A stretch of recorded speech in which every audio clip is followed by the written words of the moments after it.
Hello and welcome to All Things Foster, a place for coffee, connection, and community. Grab your coffee and hopefully sit in a nice easy chair. And we're just going to have a conversation with some famous ladies with A World for Children. We'll get to them in a minute. This episode is sponsored by Ennis Inspectons, because when it comes to your home, what you don't know can't hurt you. Whether you're buying, selling, or just want peace of mind, Ennis Inspections provides detailed, thorough, and honest home inspections you can trust. From the roof to the foundation, they help you make confident decisions about your biggest investment. Schedule your inspection today at ennisinspections.com. That's ennisinspections.com, or give Morgan a call at 806-672-1928. That's 806-672-1928. And I say this most every week, but Morgan's a friend. He's in a group of mine, and he's a great guy. So if you're buying a house and you need somebody to look at it, make sure you're not buying a dump, then he's a good one to pick. So thank you guys, ladies, again for coming. So introduce us. Okay, my name is Jessica Carey. I am the program director at A World for Children. I've been there since February. Okay, and you are? My name is Davina Ybarra, and I am one of two regional director of marketing and recruitment for our entire agency. For the whole state, right? Yeah, I only cover 4 offices though, but I've been with the agency since January of 2021. All right, very good. So, and you as a area director, what does that mean? Yeah, so it's me as the program director and our case manager, Rachel Peoples. We are going to be working directly with families to get them licensed. Davina helps with the process up until licensing, but that's sort of a partnership in the beginning. And then once licensed, we're going to be managing the homes and making sure they're up to code and deal with any issues that arise. Sure. So I did not say earlier that I also fostered with A World for Children as a foster parent for 10 years prior to coming on in this way. So. You got a few placement packages too, didn't you? Yes. That's why I love doing this work, because of you guys, Panhandle Orphan Care and Amarillo Angels. We have a great support network for families. Yeah. It's a lot different than it was. It is. Not that long ago. That's right. So talk to us about A World for Children for a little bit. What is it? What is it?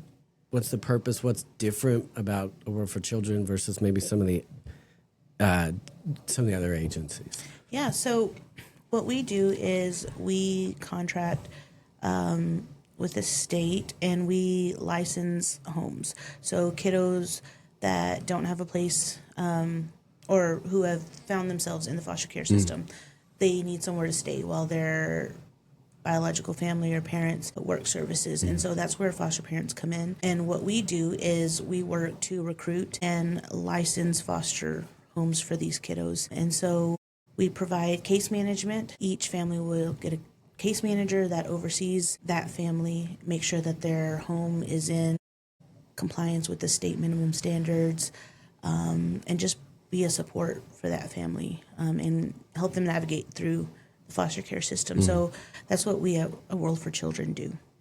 Okay. And so there's, do y'all know how many agencies there are in Amarillo? Say 7, 8? I don't know the total number, but yeah. I don't know off the top of my head. Yeah. And so, but okay, so what brought you into this foster care child welfare thing? Because be ready, because I'm asking that. Yeah. Well, I went to social work. I went through the social work program at WT. I knew about foster care, just kind of the general public knowledge of foster care. My goal was really to be a school social worker. I worked at an local elementary school for 8 years, and I always have to shout her out. Sabra McLean is still the social worker there. And I just watched every day what she did in serving the school and the community, not just the school, but just the community in general. And I was like, I want to do that. And so I thought I wanted to teach, didn't want to do that, but I knew I wanted to work with kids. So I went to, I got my social work degree. I did an internship at Amarillo College. And then once I graduated, I wanted to be, again, a school social worker, but those positions don't come open very often in AISD because they're all great at what they do and they love what they do, so they stay. And so after graduating, I started just applying, looking on Indeed for a place to work, and I happened to come across a World for Children. Had never heard of a World for Children. Like, I've lived in Amarillo my whole life, and I had never heard of a World for Children, and I never considered foster care as a field, like as a portion of the field to work in as a social worker. And so I applied, I got an interview, went great, and then they hired me, and I was like, it opened up a whole new world for me. So that's how I came into the foster care realm. To become part of the foster care world. Yeah. Jessica, what about you? So foster care was kind of new to my life. About 2012 is when I actually began to be a foster parent. But I did get my undergrad in social work from Howard Payne University.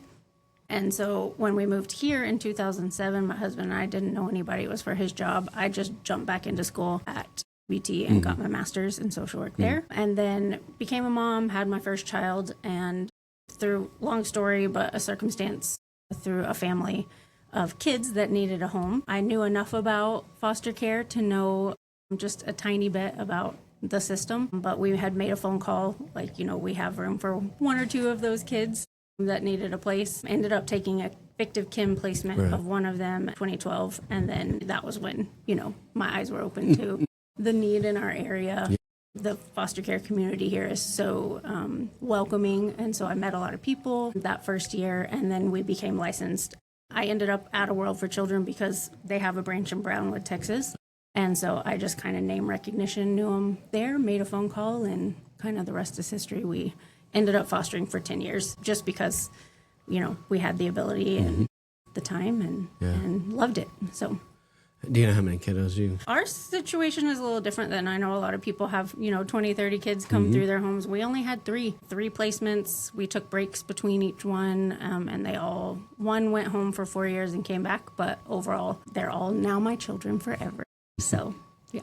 Yeah. Yeah. The state data the last time I looked at it as Region 1, the recidivism rate is like 45% within 5 years. Right. So, I mean, and the reality of that affects her today, and yet she's doing great. Yeah. The other ones, were here and stayed from placement on. So. Good. Awesome. So, what is that, 13 years in the foster care world? Yeah, really 10. We took some pretty long breaks after adoption. So, sure. Yeah. Sure. All right. So then why come work at a World for Children? Well, the kids all got into school and it was time to go back to work. I was excited to get back in child welfare to some degree. I was doing home studies through Monty and Associates. So I was doing some state home studies for about 5 years, just very part-time. And I really loved going into people's homes and telling them about, what resources were available to them. So when I jumped back into looking full-time, I ended up at Amarillo Angels. They were hiring. It was awesome. I loved working for them. And then the opportunity came at a World for Children to take this position. And I knew I had some growth, obviously, but I feel like the Lord just kind of had me prepared. After all those years of working as a foster parent and then doing home studies. I felt really equipped. And like I said before, we had a lot of support, from our church community, but other people, when I was seeing, out doing home studies, that there wasn't a lot of support. And now there is with Panhandle Orphan Care Network, with your care packages. Amarillo Angels can fill a lot of gaps and create some community for our families, kinship and licensed families. So I think that's pretty awesome for me to get to go out and recruit families and say, hey, there's all this available for you. One of the kinship workers, so they had St. Francis had a resource thing, I don't know, 6 weeks ago or something like that for their kinship families. But I was talking to one of their kinship workers, and she said at this point, 34% are in kinship homes right now, which is a lot. That is, yeah. That's comparative to, I don't know what the numbers were before, but I know the state is pushing really, really hard to get the kids to be in kinship. Stay with families, yeah. And I think that's so important. Definitely pro reunification and, want kids to stay with relatives. I think that's really, really beautiful. And the fact that Fostering Hope, I know, does a lot of getting furnture and beds and making it possible for these families to make that work. Yeah, we've had some requests, and as far as, I'm getting my kids back next week. Can you guys help us? And that's just not our mission, and so we just can't. Yeah, but it's a team effort. I mean, I think that's what every agency kind of has their own, every nonprofit has their own niche. Right. We license families and we support them in our ways, and we can talk about that in a little bit. But, we rely on do y'all different too. things, yeah. I think that's one of the greatest things, too, about our community is that we're different organizations aren't afraid to say, like, well, okay, we can't help you. Yeah. Sorry. Yeah. But everybody, like, refers to somebody else, Right. Like, it's all a community effort, and that's what it takes. And so that's what I do like about our community is that every place is not, so many places aren't afraid to just refer them to somebody else, even if they can't help them. A lot of times if there's a need for a piece of furniture or something like that, we can't. I mean, I don't have the room to store them. I don't have them, and so it's often when I give them Sydney or David's information, or give Sydney and David their information. They call them because they need a bed or this or that or whatever. And every placement package gets information on Joseph's Project, on Emerald Angels, and various different organizations. That's great. And the whole reason we started this podcast. When the state did the Phase 2 funding for Heart Gallery, the study that they used from last spring of 24, one of the top requests was for the Region 1 was a place to find out about the resources that are available. And God had been telling me since January, like, okay, you should start a podcast. And I'm like, I don't know nothing about a podcast. I mean, I like listening to them. I don't know anything about doing one. And I had no idea what in the world I would do with a podcast. And then when I saw that study, I was like, man, because I know since I've started this podcast, there are a ton of resources that I didn't even know were out there. And it's like, man, this is awesome. Getting to learn all this, and hopefully folks are getting to listen and learn. We had Monica on from Joseph's Project a couple weeks ago and things like that. And so there are a bunch of resources out there, but how do you find them? Yeah, you have to know. And so we had Joni something. She's with a horse therapy place. Was supposed to be on last week or 2 weeks ago, and ended up we have to reschedule. She had some issues come up, but there's a ton of resources out there, but just finding them is the tough part. So, okay, so I'm going to ask you both, what's the greatest part of working in this part, and then the toughest part? Who wants to go first? You have one? No, not yet. Okay. The greatest part for me is seeing families with kids, and when the kids are thriving and getting access to what they need. I mean, that just makes me really, really happy. Yeah. When we have families come by and grab a cup of coffee and sit and chat with us, we love that connection. I love getting to go into homes. Like I said, when I was doing home studies, that was my favorite part, going to get to see in their home environment and how foster care works. Because for every family, it looks a little different. Yeah. The needs are different. But when we're able to connect and either meet a need or find a resource, that's pretty exciting for me. Probably the most challenging is getting those placement requests and knowing that I have to answer no beds available. I hope I never get too calloused to that. But yeah, we need more families in our area to keep kids local. And so that's hard when there's babies all the way up to teens that need just a safe place to land, to find some healing and get some permanency, whether that's back home with family or adoption. I think the numbers that I got from the state was about 15% of the kids currently in care aren't even in Region 1. They're somewhere else. I think the number I saw recently was like close to 180, something like that are out of our area currently. And so we did open some new homes this summer, and I'm excited to say that 2 of those kiddos got back in the region so they can have face-to-face visits with family. Right. And I think that's just a healthier way and a more fair way for kids to have a chance to reunify if possible. Yeah, I kind of liken it to being dropped in the middle of the Amazon jungle naked, right? When you're not even in the county that you're from, you're not in the same school, you don't have the same phones. And now, I'm from Lubbock, and now I'm in San Antonio, or I'm from San Antonio and I'm in Lubbock, or whatever. So just being all across the state, that's got to be tough when you know that these kids are coming in and you don't have anywhere to put them. Yeah, and it takes, it does take effort, and there are a lot of rules to follow as foster parents. But, we have like single foster parents. We have couples that are fostering. We have, all kinds of families can foster. Yeah. And so we're open to, talking and meeting and, figuring out what that looks like for you. Right. So. Okay. Probably. So I've had a few different positions while being with the agency, but I think I have to say the most rewarding thing for me was being a case manager. I loved it, going to my home visits every month and seeing the progress that the kids were making, hearing about, those foster families that were really involved with the bio family, hearing about how they were trying to work together with the bio family.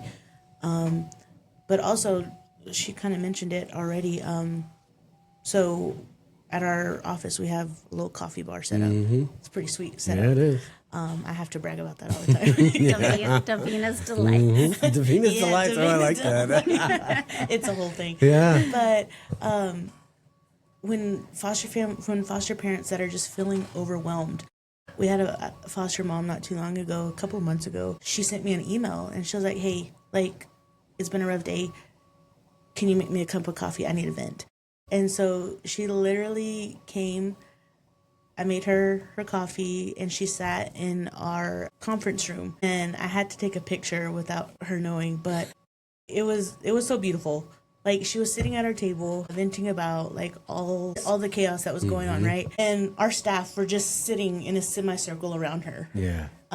She's sipping coffee, and she's venting, even though she knows that we can't fix it. Right. It just helped her to know that we were all there listening. Yeah. And that, I love that. It was so sweet. And I look at that picture a lot just because I'm just like, okay, you got to remember what you're doing here, the reason you're doing it. And so that's probably one of the most rewarding thing too for me. The worst? The hardest part. Not the worst, but well, maybe others. Just, I think at the state level, just dealing with all... You know what I mean? Just dealing with people in charge of foster care that don't really know, that have no experience, and the choices, the lawmakers making decisions with no background in foster care and not really knowing, not seeing, not being hands-on. The people in charge, a lot of people in charge are not hands-on, and so they are making decisions that affect our kids and our families. And don't really understand it. And so that can be one of the most frustrating parts for us. One thing that shocks, and I say this in just a little bit, I didn't hear either one of y'all complain about how many hours a week you work. No. I mean, it doesn't feel like work when it's a passion. That's right. I mean, really, That's right. Yeah. I mean, so, I often tell folks that one of the toughest jobs has got to be the caseworkers, because, I've seen them work 40, 60, 80 hours. The first time we had the boys, they were 1 and 3, and the state, this was right around, it was about 2010, 11. So the state was on hiring freeze. The market had tanked. This is right around the housing market collapse and all these things. And so the state was losing caseworkers like flies. And our 4th caseworker that year, we were her 54th case. Oh, wow. Yeah.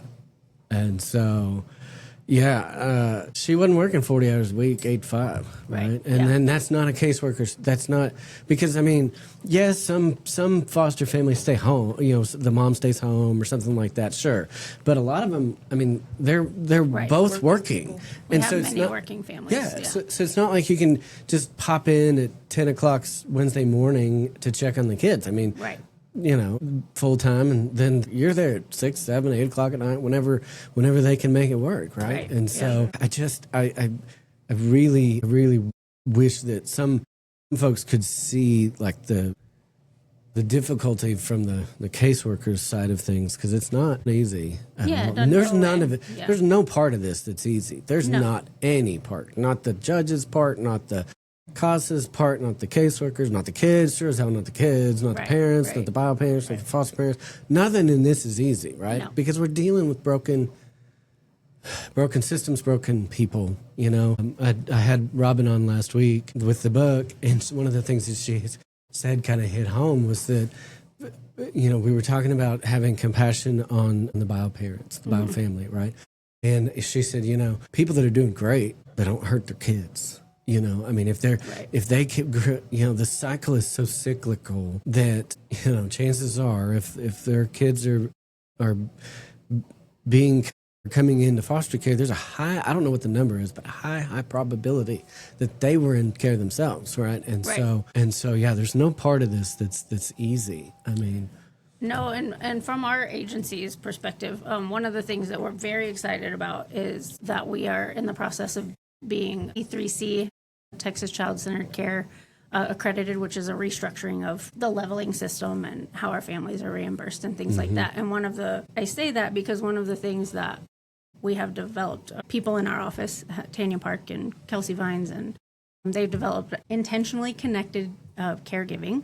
And it's a training that our staff do and that our families will work through annually, and including training to be licensed. But it is connecting those relationships and identifying those relationships in our kids' lives, the kids that are in care, so that we can foster those relationships and really enhance. That's why staying local is so important. You know, if they've had a relationship in a prior placement or previously to coming in care and it's healthy, like as an agency, we want to foster that and help our families to whatever that looks like. Right. You know, we want to do that. So as an agency, we're working really hard to be relational in the work that we do. yeah, I say it on the podcast all the time. We do better in community, right?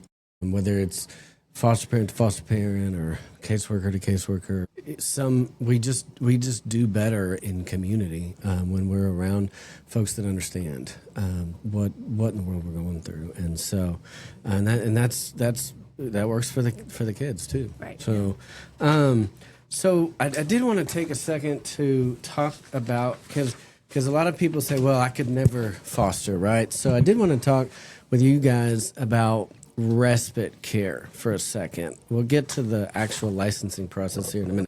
But first of all, what is respite care?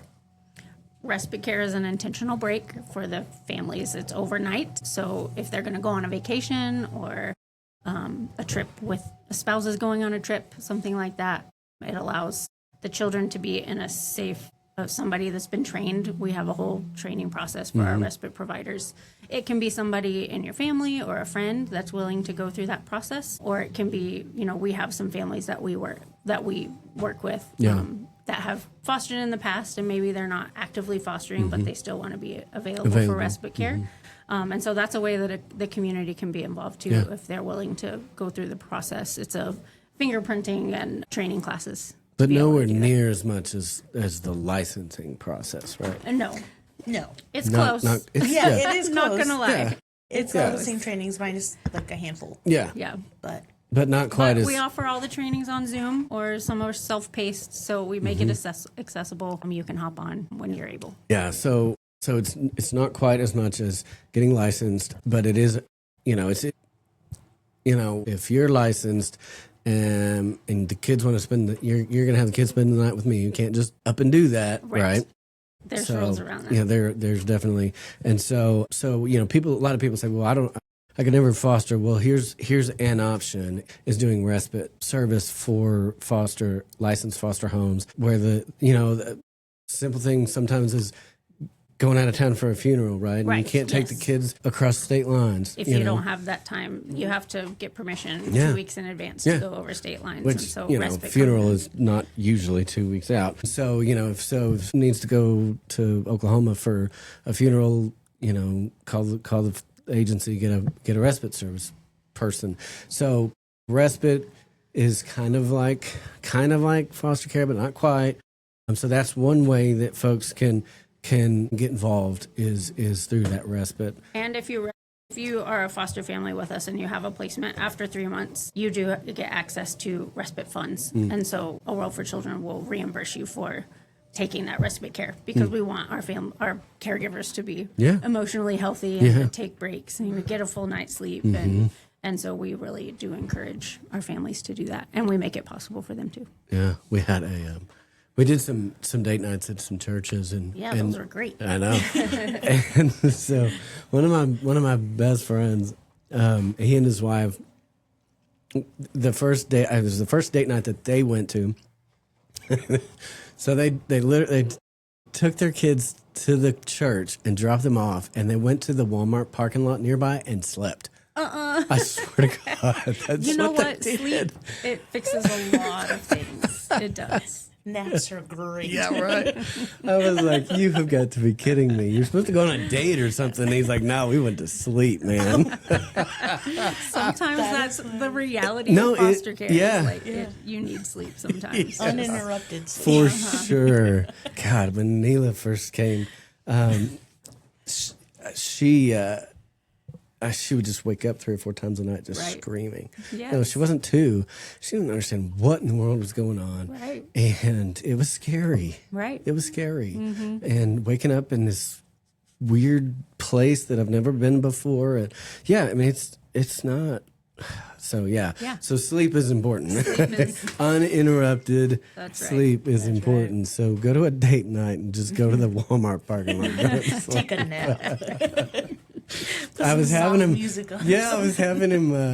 was having him make a video to show to the church to demonstrate the importance of their date night, and he's like, he didn't have much to report. He's like, we went to the Walmart parking lot and went to sleep. Oh man, I left. Parenting, but that, isn't it? Yeah. I mean, golly, it's just those breaks are important, and so whether that be a foster respite situation or a date night or something like that. So talk us through the actual foster licensing process with you guys. What does that look like? Yeah, so we have it kind of broken down into 3 different phases. But the first way to get the process going is reach out to an agency. Reach out to us. Give us a phone call, send us an email. All of our contact information is on our website at awfc.org. There you can choose whatever office you're closest to. We do have 11 offices statewide. But so we get an inquiry. There's an orientation that is mandatory for anyone interested or wanting to learn more. It's that orientation training. We have one weekly, different days, different times of the day, but we do hold them weekly. We just had one this morning from 9:30 to 10:30, but it has a lot of great information and it's a time for potential foster parents to just ask questions as well. We have a slideshow we go through, but at the end we always allow time for questions. And so you have to get background checked, fingerprinted, fill out an application. So that's going to be your first phase. Second phase is, of course, doing trainings. We call references. We require 7 references, and we call half of them on the phone and just get to know more about the family to see if they're a good fit for foster care. And then the third and final phase is getting a home study done and getting licensed. And so it sounds pretty basic when I break it down like that, but I mean, it's a lot of work as far as trainings, getting documentation about for your home. You have to get fire inspection, health inspection, all of those things. But we try to make it easy, and that's part of my job too, is to walk side by side those families that are going through the licensing process, because it can be overwhelming. But for us that work in it every day, it's like, of course you need background checks. You need a health inspection or fire inspection. I have some families that are like, "What's a health inspection?" Like, who does that? Because they don't call. Right? But and I'm like, you don't know what a health. I'm thinking to myself, you don't know what a health inspection is, but I work in this. So that's part of my job, is to walk alongside these families up until they get their home study, and then I pass them off to whatever local office they're getting licensed through, and so they have someone to ask questions, to call, to text, to email, whatever is most convenient for them. So that's our licensing process at AWFC. Okay, and then what is the average I know it depends, but Right. just the average length of time it takes to get licensed. We say on average 6 to 9 months. We have some that get it done sooner. I had a family not too long ago that did it like in under 3 months, but they were literally taking every class available that month. And so, and then we do have some that take a little bit longer, maybe 10 months, but you don't want to go past that 12-month mark because then all the trainings that you've done are going to be due again because they're due annually, right? Yeah. So we want to try to get you through it, preferably before that year mark, so you're not having to just sit and retake trainings over and over. But yeah, we usually say on average 6 to 9 months. And then, so once everything's done and you're licensed, what does it look like after that? So I hand them off to the local directors. Yeah, once you're licensed, I get to come to your home or you come to my office and we get to go through all the paperwork and sign some things. And then after that, we're watching those placement requests. If I get one and, we listen to our families, if their preference is for a certain age range, we're going to do our very best to call them with what their feel their family is comfortable with because we don't want to push them beyond what they feel they're capable of handling. And so I'll call them, tell them what I know about it. Sometimes we know very, very little, but we will share that information and then give them whatever time they need to say yes or no. If they say yes, we submit that we have placement coordinators with a World for Children that our placements go through. So we let them know, they submit our family's home study and information. And then if the family's accepted, the kid could be transported that night. Sometimes you have a little more time. It might be a few days if they're able to schedule that. But a lot of times, if it's an emergency placement, it can be, within a couple hours. Yeah, we had Bob on Bob Talley. Oh, yes. And he was talking about, because he had told me the original thing that he was told was that his daughter, what ended up becoming his adopted daughter, was going to be there at like 8, 9 o'clock at night, and they were eating dinner at the Blue Sky. They were eating at Blue Sky, and he said we just sat down to get our food.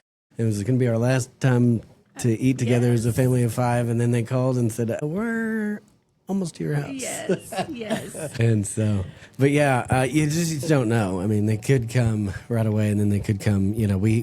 I think Jennifer took a placement package yesterday that she was being moved up from Lubbock, I think, and so we got a few days' notice on the referral side that this kiddo was going to be up here and was going to be here on Tuesday and stuff. Okay. So sometimes you might have some a few time. days, and sometimes you might have a few minutes. I will say St. Francis has been really great with their placement coordinators and transporters. They've been so nice to work with, and they send an email with their ETA, and so far the placements that we've had have been pretty right on. So that's nice to have a little bit of a heads up. Yeah. Even if it's just a few hours. Yeah. So, and there I think we've already said this, but there are other agencies that you can get licensed through. Different agencies have different kind of thought processes, culture maybe too. culture. Yeah, culture is probably a good way to kind of delineate that. And so I think it's important, and anybody, because I get the question all the time. Well, who should I get licensed with? Sure. And I tell them, like, listen, you need to talk to several. And figure out which one fits you, right? Because different agencies have different thought processes, and I like the culture thought process there. That descriptor works well because they're different. You guys have things that are unique to y'all, and Buckner, Bear, some of the other ones, they have different thought processes too. And so I tell folks it makes sense to just have kind of an interview process with the agency and figure out which one matches. Right, and you're going to have us in your home regularly. Our case managers are monthly, almost weekly phone calls or texts, and so you want to trust the person that you are inviting into your space and your private world. And we have some hard conversations because parenting is not easy in general, and then also with the complication of trauma and all the things that foster care throws at you. And so we, like Davina said earlier, we want you to look around and find who you click with, find the right like one. You I mean, can there's trust. there's plenty everyone's of them. in it because they want kids to be in safe homes. Right. Yeah. My bio mom had said this on an episode before. My bio mom said that the reason that we were taken You know, We heard it. those caseworkers get a bonus every time. No, absolutely not. False information. Yeah, the fact checkers needed that one. Yeah, you are not in this realm to get rich. I mean, there's just, so No bonus here for that. no bonus. Oh my gosh. Yeah. So anyways, so let's talk a little bit about other ways that they could get involved with the Work for Children. So we talked about kinship, we talked about licensing. What are some other things if they say, I like this agency, maybe one day I'm going to foster, blah, blah, blah. I don't know. Maybe I want to volunteer. What are some things that they could do like directly with you guys as agency? Yeah, so not only respite, but just being a babysitter as well. Becoming a certified babysitter. Oh, yeah. Nothing overnight. Babysitting is anything considered less than 12 hours and no overnight. So becoming a babysitter, and also just if you personally know a foster family, love on them, go dash them dinner one day, make them a meal and say, hey, I want to make your family dinner this week. What's a good day for y'all? I'll bring y'all dinner. Just things like that. But also, I think a lot of people don't know what to do. So sending an encouraging note, just sending them a card with a little gift card to a coffee shop or something, just, hey, I know you guys are in this season of life. This is what y'all are doing. We're here for y'all. We're praying for you. You can't do anything else. Just lift them up in prayer. That goes a long way too. But yeah, just loving on them too. Things as far as like agency wide, we do a lot of cool things for our families. We recently, at the beginning of this month, we had our swim party. Ooh. We rented out the Thompson Park pool. Oh, yeah. Just for our agency and our families. Going and handing out snacks or, organizing like a play date for kids to go to, anything like that.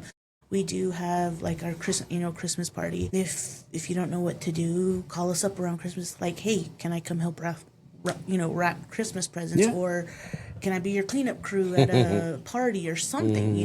Just if you want to help, like volunteer your time, we have things like that could help, and always donations too. Well, yeah. Yeah, the donations are great for our Jumpstart funds. We have every family who gets a new placement, they get $150 to help with clothes outside of what Panhandle Orphan Care can help with. There's always toothbrushes. I mean, there's just like all kinds of little things, or if you have a school age kid, it can include some of those things. We also have a launch camp for teens that every year they get to go. This year was in New Braunfels. They had a great week. So our teens can go and do that, so you can give in that way. She already mentioned our Christmas party. We're already gearing up for it in the fall, and I love the Christmas party because we include all family members. And so when you show up to that party, you're not going to know who's the kid in care, right? Like that's the important piece for us. Like the whole family is involved. Everyone gets to have a little wish list, and they get a couple of gifts that they've asked for. So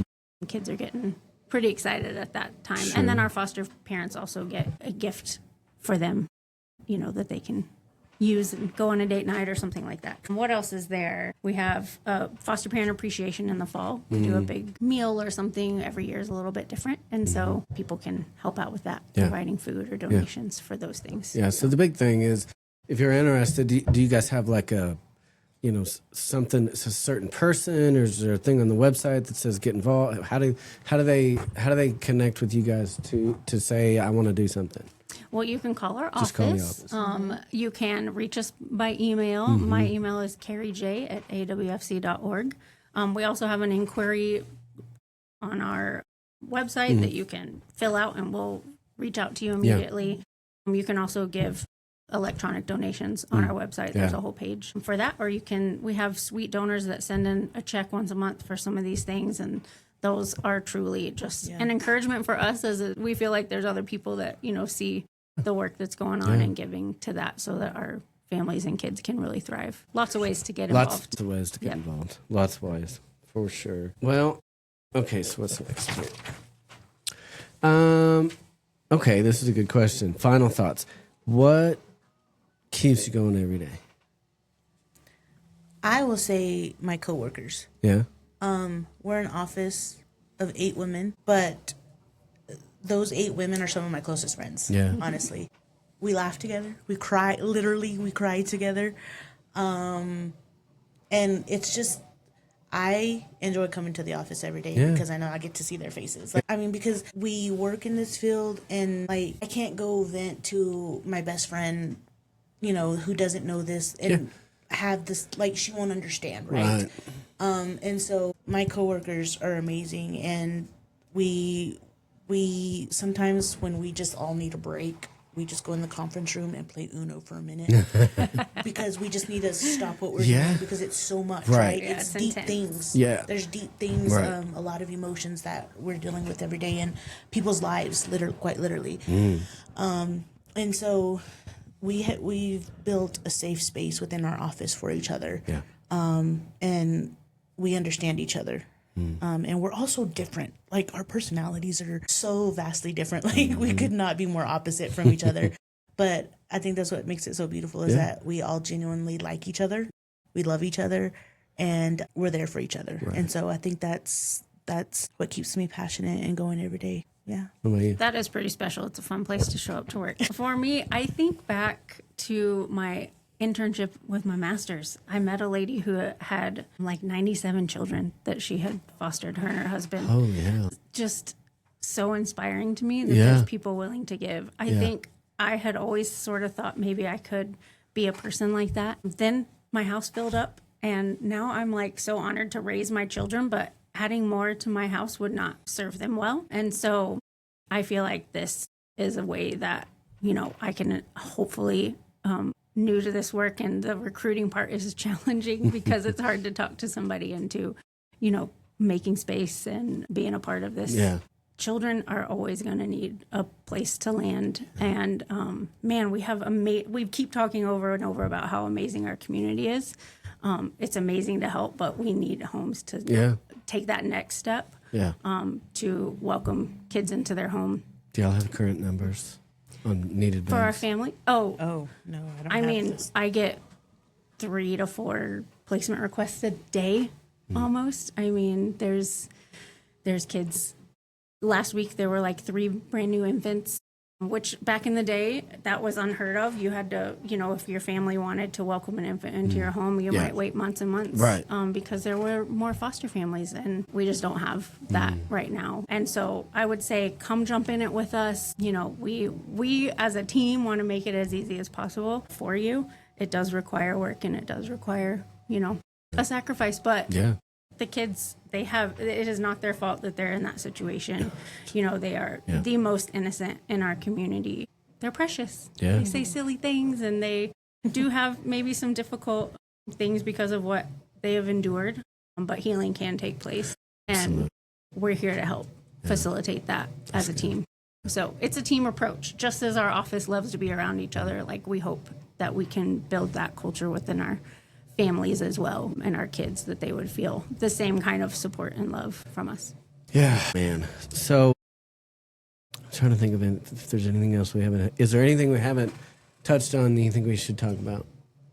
I will say one thing as well, just continuing to brag on my girls and the office. But, some people, I've had inquiries that have emailed me and like, well, why should we choose your agency? And I will say, as far as locally, for sure, our office, like I said earlier, there's 8 women in that office. 7 of them have personally fostered and adopted children. Only 2 of us have not done that. Wow. But the other 2 of us, we know what it's like my parents adopted my special needs niece or cousin when I was in the 8th grade. My other coworker, like, her family, and I was just talking to her about this the other day. I think it makes our office special because her family even her mother has been the caregiver for her brother. So we all know what it's like to have someone in our home that wasn't originally part of, like, our immediate family unit, you know? And so that right there speaks volumes, I think, because as a case manager, when I was a case manager and I had foster families that would say, hey, like, this situation is going on with our kiddo, we don't know what to do. I'm like, well, I don't know either. I've never had a kid. I've never fostered, like, I've never adopted. All I had to do was go to the office, I'd say, hey guys, I need to pick your brain. This is what's happening. What do y'all recommend? And like, I'm getting so much information from all of them. And so I think that's one thing that makes our Amarillo AWFC office so special, is that we have women there who have, like, yes, we have our degrees or whatever, but they also have that personal experience. And they have lived it, and they know what it's like. And so they can give you input on what to do, and like real life experience. And they bring that to the table with what's the word? They like, there's some compassion behind it. When we have to ask you, like, I need you to have this thing turned in by, this date. Yeah. There's compassion behind, like, there's compassion behind we've done that. Like, because why? Because they've done it. Right. And so it's, I think that's one thing that makes our office very, very special, is that we have all of us there know what it's like to care for other, vulnerable populations. Yeah. So, Just wanted to add that. I love it. You got anything there's extra? a couple things. First, I want everyone to know that we serve all of Region 1. Yeah. So we have a lot of families in Amarillo and Canyon, but we also have family in Lubbock. We have family working in Borger.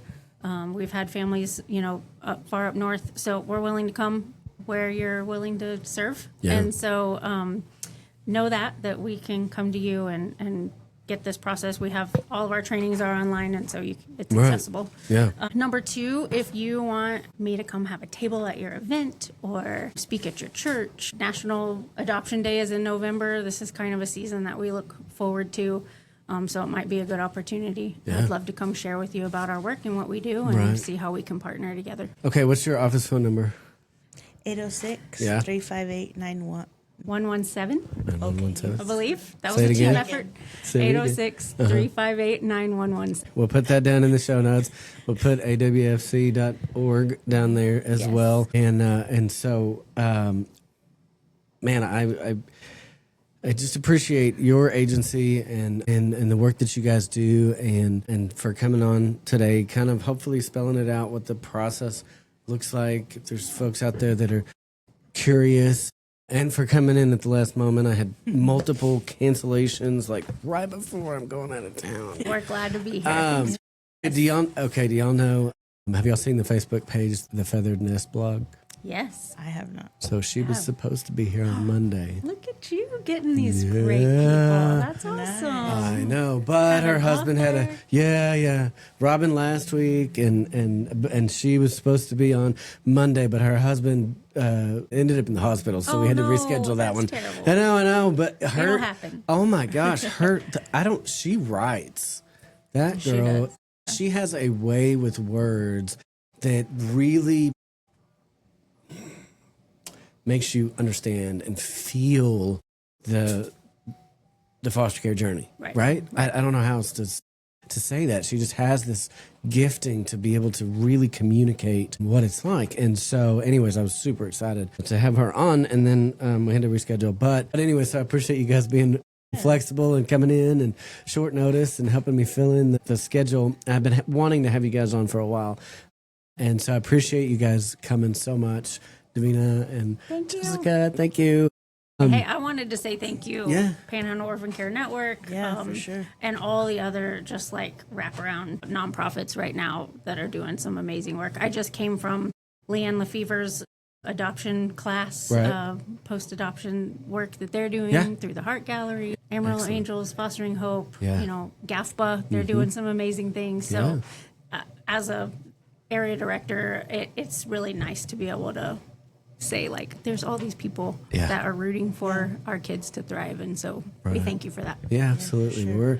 We are. God has been so good, and we love doing our placement packages. And it's sad. Every once in a while I tell Jennifer, I'm like, okay, I'm going to take this one, because I started this thing to do that thing, and now I don't get to do that thing. I have to do all these other things. Like, who wants to do financial reports? Like, I want to go hang out with some kiddos, that get some toys and stuff, Sure.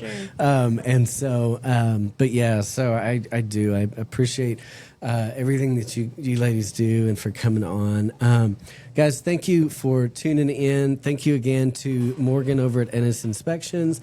We as we mentioned, we do this thing called a placement package for kiddos when they're coming into foster care. And so every kid gets a suitcase, a Bible, a teddy bear, a book, a toy, and a blanket, and then whatever else they need. And so this can be diapers and clothes and car seats and high chairs and you name it. If kiddos need it, we've done it at some point. And so we can't do that without support. And so we ask folks to be a placement package partner.